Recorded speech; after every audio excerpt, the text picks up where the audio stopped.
बिस्मिल्लाहिर्रहमानिर्रहीम। उम्मीद है आप सब अच्छे होंगे। आज हम अपना लेक्चर नंबर 11 स्टार्ट करने जा रहे हैं, modelling data in the organisation. इसके अंदर हम पढ़ेंगे आज कुछ मुख्तलिफ ऑर्गेनाइजेशंस के अंदर जब आप मॉडलिंग कर रहे होते हैं तो उस वक्त आप किन चीज़ों का ख्याल रख रहे होते हैं, कौन सी चीज़ें कर रहे होते हैं। हमारे आज के जो कोर्स कंटेंट्स हैं उनमें बिज़नेस रूल है, entity relationship model, ER model जो है, एंटिटी रिलेशनशिप डायग्राम जिसे ईआरडीवी हम कहते हैं, एंटिटी टाइप, ये आज हम कवर करेंगे। तो स्टार्ट करते हैं। सबसे पहले आता है entity relationship model, ER model. अगर आप वर्ड देखें तो उससे ये है कि जब आप कुछ चीज़ देखते हैं तो उसमें आपको क्या है कि कोई चीज़ आप डिज़ाइन कर रहे हो, कि जिसको आप चीज़ को सामने रख के आप उससे कोई चीज़ अपनी एक दूसरे को बता रहे हो कि इसकी वर्किंग इस तरह, इसकी इस तरह, आप उसका प्रॉपर जो है एक प्रोसेस बता देते हो कि इन चीज़ों का ये प्रोसेस है। कि आप एक डायग्राम बना दें, उस डायग्राम के ज़रिए से आप क्या करेंगे, आप अपना पूरे का पूरा सिनेरियो जो है वो बयान कर दें कि ये चीज़ जो है इसकी वर्किंग इस तरह, इस चीज़ की वर्किंग इस तरह, यानी इस तरह की जो चीज़ें उनको हम मॉडल कहते हैं। डाटाबेस के अंदर जो चीज़ है जिसके ज़रिए से आप जो हम इनिशियल लेवल पे जब डिज़ाइनिंग स्टार्ट करते हैं तो उसमें ईआर मॉडल आता है कि एंटिटी है। एंटिटी का आपको पता है कि पर्सन, प्लेस और थिंग जो आपके यूज़र के एनवायरनमेंट के लिहाज से इम्पोर्टेंस रखती है। तो रिलेशनशिप कि यानी एंटिटीज़ के दरमियान में रिलेशनशिप बनाना है कि आपके पास डिफरेंट एंटिटीज़ हैं, उनके दरमियान में रिलेशन बनाना, और रिलेशन बनाते हुए कोई एक मॉडल है, इस मॉडल को हमने जो रूल्स हैं उसको फॉलो करना है, उसको फॉलो करते हुए हमने ये पूरा प्रोसेस करना है। तो डिस्कस करते हैं कि logical representation of the data for an organization or for a business area using entities for categories of data and relationship for association between entities. अब ये चीज़ क्या है, ये लॉजिकल रिप्रेजेंटेशन है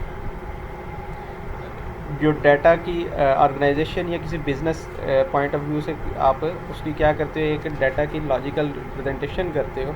और वो रिप्रेजेंटेशन किन की हो रही है, यूजिंग एंटिटीज़ फॉर कैटेगरीज़। अब वो आप एंटिटीज़ को यूज़ करते हुए जिनकी आपने मुख्तलिफ कैटेगरीज़ बनाई हुई हैं, अब वो कोई एंटिटी किसी टाइप की होगी, कोई एंटिटी किसी चीज़ के लिए होगी, यानी आपकी मुख्तलिफ एंटिटीज़ जो है उनको आपने मुख्तलिफ कैटेगराइज किया होता है। उनको आप यूज़ करते हुए क्या है कि आप उन एक मॉडल तैयार करते हो, उनकी जो लॉजिकल रिप्रेजेंटेशन करते हो। तो और वो रिप्रेजेंटेशन का क्या है, हमें वो रिलेशनशिप्स हो सकते हैं फॉर एसोसिएशन बिटवीन एंटिटीज़।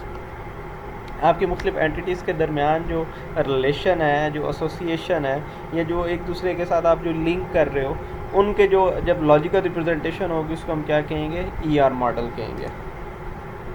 जब ईआर मॉडल बन गया, ईआर मॉडल आपने तैयार कर लिया, आपने उसका एक लॉजिकल पूरा सेंस बना ली, जब उसको आप ग्राफिकली उसको आप पेपर के ऊपर जब डिज़ाइन करोगे, यानी उस चीज़ को जब लॉजिक से लेके आप उसको हार्ड फॉर्म में, पेपर फॉर्म में लेके आओगे, तो उसको हम कहते हैं ERD, entity relationship diagram, A graphical representation of an entity relationship model.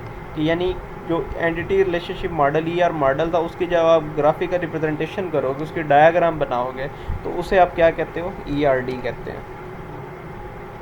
अभी आपके पास मुख्तलिफ एक ईआरडी बनी है, उसमें आप देखें कि ये एक सप्लायर है, कोई एक एंटिटी है, दूसरी शिपमेंट की एंटिटी है, फिर आइटम की एंटिटी है, कस्टमर की एंटिटी है, ऑर्डर की है, प्रोडक्ट की है, यानी ये मुख्तलिफ एंटिटीज़ हैं हमारे पास। इनसे मिल के आपने क्या किया, एक ईआरडी बना दी। आपने किया कि जी सप्लायर का शिपमेंट के साथ भी ताल्लुक़ है, सप्लायर का आइटम के साथ भी है, कस्टमर का ऑर्डर के साथ भी है, ऑर्डर का प्रोडक्ट के साथ है, यानी एक लॉजिकली आपने सेंस बना दी। अब उस लॉजिकल सेंस को अब आपने क्या किया, एक ग्राफिकल फॉर्म में ले आए हैं, यानी अब आप उसको पेपर पे ले आए, आपने एक डायग्राम बना दिया। अब इस ईआरडी को समझने से पहले आप कुछ चीज़ें, ये टर्मिनोलॉजीज़ हैं, उनको आप समझ लें कि ये जो बॉक्स बना हुआ आ रहा है, ये आपके पास एक वाइट बॉक्स बना रही है, मुख्तलिफ बॉक्स हैं। ये बॉक्स जो है ये आपकी एंटिटी टाइप को रिप्रेजेंट कर रहा है, आपकी एंटिटी जो है उसको आप रिप्रेजेंट कर। और ये जो लाइन आ रही है, जो मुख्तलिफ ये ब्लू कलर में आपको लाइन नज़र आ रही हैं, ये आपकी रिलेशनशिप्स को जो है वो रिप्रेजेंट कर रही हैं, यानी इस एंटिटी का इस एंटिटी के साथ कोई रिलेशन है, इस एंटिटी का इस एंटिटी के साथ कोई रिलेशन है। और फिर आप देखें कि ये अब आप कुछ सिंबल्स देख रहे होगे, इन सिंबल्स में आप देखिए आप कार्डिनलिटीज़ हैं कि देखिए कि जब आप सिंबल ये एक सिंगल देख रहे हैं आप, रिलेशनशिप की लाइन है, रिलेशनशिप की लाइन के ऊपर आप देखिए डबल लाइन भी है, उसके बाद ट्रायंगल बनी हुई है, उसके बाद एक डॉट बना हुआ है, सर्कल बना हुआ है, यानी इनका भी क्या मतलब है। अब देखिए जब रिलेशनशिप वाली जो लाइन है, लाइन के ऊपर आपकी एंटिटी के पास जब डबल लाइन एक बनी होगी, ये वाली जो डबल लाइन है, पैरेलल लाइंस जो हैं वो अगर बनी, उसका मतलब होता है सिंगल यानी वन, और मैंडेटरी वन मतलब उसका एक जो है वो रिलेशन बनना लाजमी है। फिर ये आपके पास आ रही है एक सिंगल लाइन और आगे एक सर्कल बना हुआ, सर्कल रिप्रेजेंट करता है ऑप्शनल को। अब अगर सिंगल लाइन बनी हुई है तो उसका मतलब है कि, और साथ सर्कल बना, उसका मतलब ऑप्शनल वन, कि वन हो भी सकता है, इसका रिलेशन उसके साथ बन भी सकता है और नहीं भी बन सकते, यानी ज़रूरी नहीं है कि इसका उसके साथ रिलेशन, यानी दो एंटिटीज़ का आपस में रिलेशन होना ज़रूरी भी नहीं है। और फिर ये नीचे है, ये जो सिंबल है, जो दो तिरछी लाइनें जो हैं, ये इनका मतलब होता है मैंडेटरी, सॉरी इनका मतलब होता है मैनी। अब मैनी के लिए जब भी आप कहेंगे, किसी चीज़ को कहेंगे कि एक कस्टमर जो है वो एक चीज़ भी ख़रीद रहा है, जब कहेंगे एक चीज़ ख़रीद रहा है तो आप ये मैंडेटरी वन, अगर तो वो लाजमी है तो फिर आप ये डबल लाइन लगाएंगे, अगर ऑप्शनल है तो वो ख़रीद भी रहा है और उसके पास ये भी ऑप्शन है कि वो नहीं भी ख़रीदता तो फिर आप ये लगाएंगे। लेकिन अगर आप ये कहें कि एक कस्टमर जो है वो कई चीज़ें ख़रीद सकता है, फिर आप क्या करोगे, ये मैंडेटरी मैनी लगा दोगे। फिर ऑप्शनल मैनी है कि वो हो सकता है एक ख़रीदे, हो सकता है ज़्यादा ख़रीदे, यानी दोनों ऑप्शन है, वो एक भी ख़रीद सकता है ज़्यादा, एक ये है कि वो ज़्यादा ही ख़रीदेगा। जैसे आपके फर्स्ट सेमेस्टर पे कोर्स जो है वो ज़्यादा ही रहते हैं, मतलब आपने 4 या 5 जो कोर्स आपके आते हैं वो आपने 4 या 5 कोर्सेज ही फर्स्ट सेमेस्टर में पढ़ने होते हैं। लेकिन सेकंड सेमेस्टर में आपके पास फिर ऑप्शन आ जाता है, आपकी मर्ज़ी, आप कंटिन्यू करते हो आप नहीं करते हो, वो आपकी मर्ज़ी है, वो ऑप्शनल मैनी के ऊपर आ गया। अब आप ये देखें, अब आपके पास सप्लायर है, अब सप्लायर है, आप यहाँ से भी स्टार्ट कर सकते हो, यहाँ हम स्टार्ट करते हैं यहाँ से कस्टमर से। क्या है, कस्टमर्स जो है वो कस्टमर और ऑर्डर का दरमियान रिलेशन बन रहा है। और फिर एक और चीज़ है कि आप देख रहे हैं यहाँ पे कुछ इंग्लिश के जो हैं वो लेटर्स वगैरह कुछ लिखे हुए, कुछ स्टेटमेंट्स लिखी हुई हैं। अब ये क्या है, ये बताने के लिए है कि कस्टमर सबमिट्स ऑर्डर, और ये सिंबल देखें क्या है, मैंडेटरी वन का है, यानी कस्टमर जो है वो लाजमी जो है वो एक ऑर्डर प्लेस करेगा। अब कस्टमर सबमिट्स वन ऑर्डर, अब क्या है ऑर्डर, अगर हम इसको दूसरी तरह पढ़ें, पहले हम क्या कर रहे थे, हम इससे लेफ़्ट से राइट जा रहे, अब हम क्या करेंगे, राइट से लेफ़्ट, दोनों तरह से आप पढ़ सकते हो। वो आपको मुख्तलिफ सिनेरियोज़ दिए जाएंगे, आपने उनसे क्या होगा, आपको एक रिटन स्टेटमेंट दी गई होगी, आपने उनसे क्या है, आपने ERD बनानी है। तो इस तरह के अब ये है कि वो दोनों तरह से हो सकता है। दूसरा क्या है, ऑर्डर है वो पैसिव वॉइस में आ जाएगा कि क्या ऑर्डर इज सब वन और मैनी। अब ये देखें ये क्या है, ऑप्शनल मैनी है, यहाँ पे भी वन भी हो सकता है और मैनी भी हो सकता है। Order submitted, many order submitted by one customer. अब ये चीज़ बता रहा है कि एक कस्टमर जो है वो लाजमी एक ना एक ऑर्डर ज़रूर करेगा, लेकिन कई ऑर्डर जो हैं वो एक, यानी आप ये देखें, one customer submits many order, one are many order. अब दूसरी तरफ से देखें कि many orders are submitted by one customer. अब ये चीज़ देखें कि एक कस्टमर जो है वो कई ऑर्डर कर सकता है और कई ऑर्डर्स जो हैं वो एक कस्टमर के। आप देखें कि आप एक पिज़्ज़ा शॉप पे कॉल करते हैं, ठीक है, आप में से कोई XYZ या किसी एक का नाम है अली, किसी का नाम है अली, कॉल करता है पिज़्ज़ा शॉप पे कि, और वो ऑर्डर करता है कि जी मुझे एक पिज़्ज़ा भेज दें। उसके बाद फिर एक वो कॉल करता है कि जी मुझे जो है वो एक जिंगर बर्गर भी भेज दें। उसको थोड़ी देर के बाद उसे वो फिर कॉल करता है कि जी मुझे जो है वो शवारमा भी भेज दें और एक पिज़्ज़ा और भेज दें। अब ये क्या हुआ, एक ही कस्टमर जो है वो कई ऑर्डर कर रहा है, ठीक है। जब आप कॉल करेंगे इट्स मीन कि आपने कोई ना कोई तो ऑर्डर प्लेस करना है, ऐसे तो नहीं आपके अगेंस्ट जो है वो कोई बिल जो है वो जनरेट करेगा। अब फिर दूसरी तरफ से देखें, पिज़्ज़ा, बर्गर, फिर शवारमा और पिज़्ज़ा, 3 ऑर्डर आ गए, तीनों ऑर्डर क्या हुआ, वो एक ही कस्टमर की तरफ से आ गए, यानी मैनी ऑर्डर्स भी हैं और हो सकता है सिर्फ पिज़्ज़ा ही करें, यानी दोनों पॉसिबिलिटीज़ हैं कि मैनी भी है और सिंगल भी है। अब वो कस्टमर को है, मतलब अब आपको आइडिया हो गया कि इनको किस तरह आपने रीड आउट करना है। फिर ऑर्डर का क्या है, प्रोडक्ट को रिक्वेस्ट जा रही है। मैनी, ऑप्शनल मैनी, वन और मैनी, आप इसे ऑप्शनल मैनी भी पढ़ सकते हैं या वन और मैनी भी पढ़ सकते हैं। वन और मैनी ऑर्डर्स रिक्वेस्ट वन और मैनी। अब ये चीज़ देखिए, मैंडेटरी वन का मतलब ये है कि वो एक ना एक प्रोडक्ट ज़रूर होगा और वो एक से ज़्यादा भी हो सकता है। यहाँ पे क्या ऑप्शन आपके पास है, आपकी मर्ज़ी, आप ऑर्डर करो ना करो, आपके पास हो ना हो, लेकिन यहाँ पे ज़रूरी क्या है कि एक ना एक होना ज़रूरी है। अब वो देखें, अब ऑर्डर है, ऑर्डर में ज़ाहिर बात है प्रोडक्ट तो होगा, बगैर प्रोडक्ट के तो ऑर्डर नहीं हो सकते। ये तो नहीं हो सकता कस्टमर ने ऑर्डर प्लेस किया और बीच में कोई चीज़ ना लिखी, ऐसे तो हो ही नहीं सकता, ऑर्डर प्लेस ही नहीं हो सकता। तो इसलिए अब वो ये चीज़ बता रहा है कि ऑर्डर जो है वो मैनी और ऑप्शनल, वन और many orders contain at least request one और मैनी प्रोडक्ट। अब ये लाजमी हो गया, वन और many products requested on optional many orders. फिर ये क्या है, एक या एक प्रोडक्ट जो है वो क्या है, यूजेस वन आइटम भी हो सकती है और मैनी आइटम भी हो सकती है। फिर मैनी या वन आइटम जो है वो एक प्रोडक्ट भी हो सकती है और ज़्यादा प्रोडक्ट भी हो सकती है। आइटम पे पहुंच के आप वो देखें, अब आपके पास दो ऑप्शन है, वो सप्लायर भी हो सकता है, वो शिपमेंट भी हो सकती है। अब देखिए मैनी और ऑप्शनल में, अभी ये जो आपका ऑप्शनल है ये मे के लिए है, और जब ये सिंगल, ये लाजमी है जो आप आ रहा है मैंडेटरी वन, वो किसके लिए, इज़ या मस्ट के लिए है। आप वो रीड आउट करें।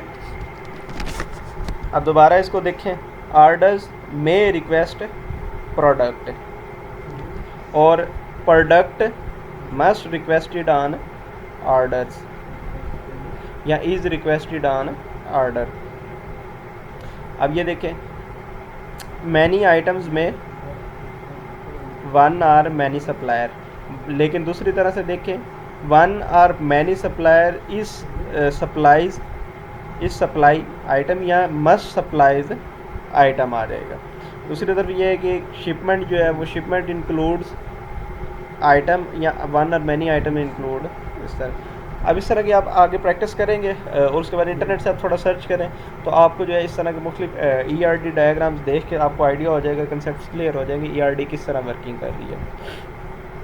फिर ये कुछ और टर्मिनोलॉजीज़ हैं कि देखें, अब ये तीन हमारे पास आ चुकी हैं एंटिटी से रिलेटेड। ये अगर बॉक्स बना हुआ है तो ये क्या है, स्ट्रॉन्ग एंटिटी है, जैसे ये बॉक्स बने हुए थे। अगर डबल बॉक्स बना हुआ है तो क्या होगी, वीक एंटिटी टाइप होगी, और लेकिन अगर कर्व होगी तो क्या होगी, एसोसिएटिव एंटिटी होगी। एक एंटिटी है, उसमें एट्रीब्यूट्स आ जाते हैं, एंटिटी नेम्स सबसे ऊपर हम लिखेंगे, उसके बाद नीचे आइडेंटिफायर लिखेंगे, पार्शियल आइडेंटिफायर, ऑप्शनल डिराइव, इस तरह का हम उसके वो लिखेंगे। फिर अब ये देखें रिलेशंस किस तरह बनते हैं। अगर तो उस एंटिटी का अपने साथ ही रिलेशन बन रहा है, ये ब्लू लाइन है, ये रिलेशन बता रही है। अब ये देख रहे हैं, ये इस एंटिटी का सिर्फ इस एंटिटी के साथ था, लेकिन इस एंटिटी का यहाँ पे भी था और यहाँ पे भी था। अब ये आइटम का सप्लायर के साथ भी है और आइटम का शिपमेंट के साथ, यानी दोनों के साथ रिलेशन है।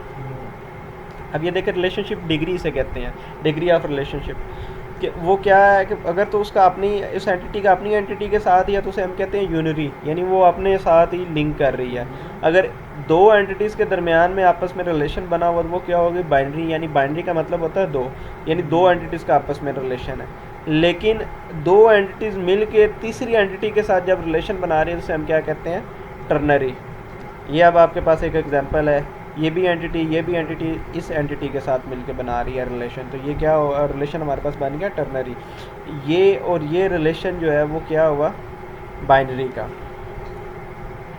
अब वही चीज़ कार्डिनलिटी आप देख लें कि mandatory one, mandatory many, optional one, optional many. उसके बाद आगे आ जाता है बिज़नेस रूल।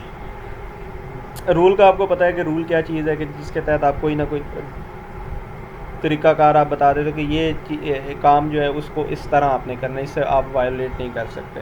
अब बिज़नेस रूल क्या है, statement that defines or constraint some aspect of business. अब वही बिज़नेस रूल में वही चीज़ बता रहा है कि आप जो है वो बिज़नेस के कुछ एस्पेक्ट्स को देखते हुए जो एक स्टेटमेंट ये जो करते हैं, जिस तरह आपसे डिफाइन करते हैं उसको हम क्या कहते हैं, business rule. Statement that defines or constraint some aspect of the business. उसके बाद it is intended to assert business structure or to control or influence the behaviour of the business. कि आप इससे क्या कर रहे हैं कि आप अपने बिजनेस का या तो बिहेवियर बता रहे हैं या उसको कंट्रोल करने के लिए कुछ ना कुछ इन्फ्लुएंस कर रहे हैं। आप जिस तरीके के तहत आप अपने बिजनेस का आपने जो भी ऑर्गेनाइजेशन उसने अपना जो भी रूल बनाया है उसको हम क्या कहते हैं, हर ऑर्गेनाइजेशन का अपना बिजनेस रूल हो सकता है। जिस तरह वो उसकी वर्किंग है, जिस तरह उसका इन्फ्लुएंस है, हर एक का अपनी ऑर्गेनाइजेशन का अपने तरीक़ाकार के तहत बिजनेस रूल होगा। अब आप एग्जांपल देखें कि student may register for a course. एक स्टूडेंट जो है, अब आप देखिए कि आप फर्स्ट सेमेस्टर में थे, फर्स्ट सेमेस्टर से आप सेकंड सेमेस्टर में आए हैं। अब फर्स्ट सेमेस्टर में आपका कोर्स आ जाता है इंट्रोडक्शन टू कंप्यूटिंग ITC। अब वो आपने फर्स्ट सेमेस्टर में पढ़ा, उसके बाद सेकंड सेमेस्टर में आ जाता है आपका प्रोग्रामिंग फंडामेंटल या इंट्रोडक्शन टू डेटाबेस सिस्टम्स। अब क्या है कि आपके पास, अब वो इस एग्जांपल को आप देखिएगा, a student may register for a course only if he or she has successfully completed the prerequisites for that course. कि अब जो आपका इंट्रोडक्शन टू डेटाबेस या प्रोग्रामिंग फंडामेंटल है, ये 2 कोर्स हैं आपके सेकंड सेमेस्टर में। इसका प्री रेक्विजिट है इंट्रोडक्शन टू कंप्यूटिंग, और उसके बाद इंग्लिश 2 है, उसका प्री रेक्विजिट है इंग्लिश 1। अगर आपका, अब ये वही चीज़ बता रहा है कि अगर आपका इंग्लिश 1 पास है, आपने इंग्लिश 2 अगर पढ़ना है तो उसके लिए क्या ज़रूरी है कि आपका उसका प्री रेक्विजिट यानी इंग्लिश 1 का पास होना ज़रूरी है। अगर आपने प्रोग्रामिंग फंडामेंटल पढ़नी है तो उसके लिए ज़रूरी है कि आप इंट्रोडक्शन टू कंप्यूटिंग जो है उसको पास करें।